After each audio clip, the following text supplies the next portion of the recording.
Hello students, welcome to Kishore academy. இன்றைக்கி நம்ம இந்த வீடியோவில் என்ன பார்க்க போகிறோன்னா 8th ஸ்டாண்டர்ட் மேக்ஸ் சமச்சீர் புக்கில் உள்ள எக்ஸாம்பிள் 1.25 பார்க்க போகிறோம். இது பாடசாலை ஆப்பில் எக்ஸாம்பிள் 1.25ல் இருக்குது. நீங்கள் வச்சுருக்கிற புக்கில் சம்ஸ் சேஞ்ச் ஆகிருக்கலாம், சம் போர்ஷன் டெலீட் பண்ணியிருக்கலாம். அதனால் அது புக்கில் எந்த சம்முன்னு பார்த்துக்கோங்க. இப்போ வாங்க கொஸ்டின் பார்க்கலாம்.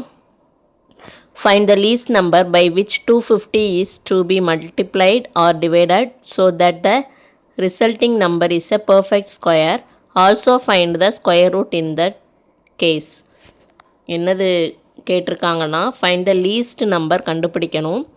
which 250 is to be multiplied. 250க்கு நம்ம ஃபஸ்ட்டு ப்ரைம் ஃபேக்டரைசேஷன் கண்டுபிடிச்சிட்டு அது கூட ஒரு நம்பரை மல்டிப்ளை பண்ணாலோ இல்லாட்டி டிவைட் பண்ணாலோ எதுனாலும் பண்ணாலும் ஒன்று மல்டிப்ளை பண்ணணும், இன்னொன்று டிவைட் பண்ணணும். அந்த நம்பர் எந்த நம்பர் அப்படின்னு கேட்குறாங்க. அப்படி பண்ணால் அது பர்ஃபெக்ட் ஸ்கொயராக மாறும்.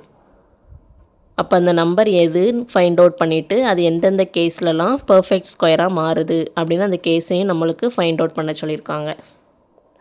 சரி, ஃபஸ்ட்டு 250க்கு நீங்கள் ப்ரைம் ஃபேக்டரைசேஷன் கண்டுபிடிங்க.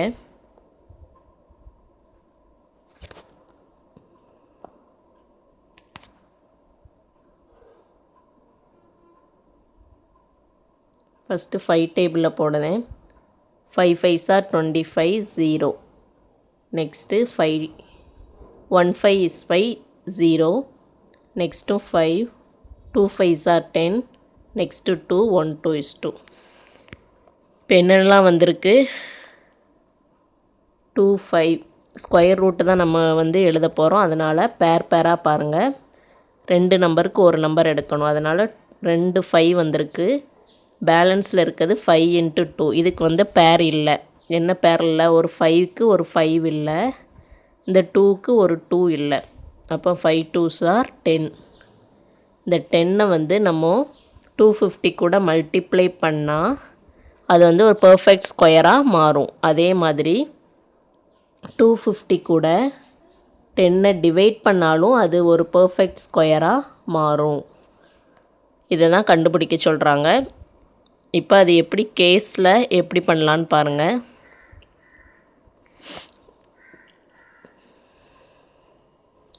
அதுதான் இது நம்ம செஞ்ச சம் தான் இது. பேலன்ஸில் இருக்கிறது 5 and 2க்கு தான் பேர் இல்லை. அப்போ 5 2s are 10. அப்போ அந்த 10ஐ மல்டிப்ளை பண்ணால் ஆர் டிவைட் பண்ணால் நம்மளுக்கு பர்ஃபெக்ட் ஸ்கொயராக மாறும். இப்போ ஃபஸ்ட்டு கேஸில் நம்ம 10ஐ மல்டிப்ளை பண்ணி பார்க்க போகிறோம். இப்போ 250 கூட 10ஐ மல்டிப்ளை பண்ணுங்கள். அப்போ என்ன வரும்? 250, இந்த ஒரு 0 ஆட் ஆகும், 2500 ஆகும். இதுக்கு நம்ம ப்ரைம் ஃபேக்டரைசேஷன் எடுத்து பார்த்தா எக்ஸ்ட்ரா என்ன வரும்? ஒரு 5ம் 2ம் ஆட் ஆகும். இப்போ தான் பார்த்தோம். இது கூட எக்ஸ்ட்ரா ஒரு 5 and 2 நம்ம ஆட் பண்ணணும். அப்போ இப்போ பேராக எடுத்துக்கோங்க. 2 நம்பருக்கு ஒரு நம்பர், 5 ஸ்கொயருக்கு ஒரு நம்பர், அடுத்து இந்த 2 5க்கும் ஒரு 5, நெக்ஸ்ட் இந்த 2 2க்கும் ஒரு 2. இதெல்லாம் மல்டிப்ளை பண்ணால் 5 5s are 25, 25 × 2 50. அப்போ என்ன வருது? 50. அப்போ 2500க்கு ரூட் என்னது? 50. அதே மாதிரி டிவைட் பண்ணால் பாருங்கள். 250 கூட 10ஐ டிவைட் பண்ணுறோம். அப்போ என்ன வரும்? 0க்கு 0 கட்டாயி பேலன்ஸ் 25. அப்போ ரூட் போட்டிங்கன்னா 25க்கு என்ன வரும்? ரூட்டுக்குள்ளே 5 × 5 வந்துடுமா? 5 5s are 25. ரூட்டிலிருந்து வெளியில் எடுக்கும்போது 2 நம்பருக்கு ஒரு நம்பர் வெளியில் எடுப்போம். அப்போ 5. அப்போ மல்டிப்ளை பண்ணாலும் டிவைட் பண்ணாலும் என்ன வருது? அது ஒரு பர்ஃபெக்ட் ஸ்கொயராக சேஞ்ச் ஆகுது. அவ்வளோதான் அந்த சம். அது எந்த நம்பர்னு தான் ஃபைண்ட் அவுட் பண்ண சொன்னாங்க. 10. சிம்பிள் சம் தான். இதே மாதிரி நிறைய சம்ஸ் இருக்குது. எல்லாமே ஒர்க் அவுட் பண்ணி பாருங்கள், உங்களுக்கு ஈஸியாகவே இருக்கும். Thank you students.